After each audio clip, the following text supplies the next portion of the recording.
La situació a la zona alta és pràcticament la mateixa que la setmana passada, però els dos primers classificats, tant el Sant Andreu com el Barça Atlètic, van encaixar dues derrotes difícils d'explicar contra dos rivals balears, a més, el Mallorca B i l'Sporting Maonès. El Sabadell també va caure en un final increïble al camp del Dénia.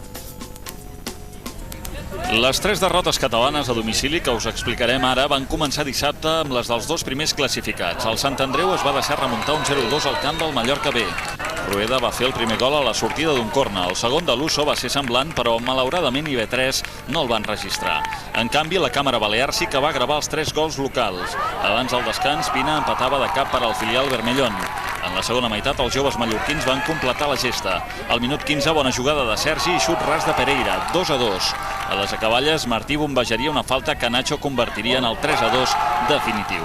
En tantos partidos, pues remontas unos, otros ganas en el último minuto, otros pierdes en el último minuto, otras te remontan. El Mallorca no había remontado un partido en casa. Pues bueno, pues esto son cosas de fútbol que durante una temporada pasan, ¿no?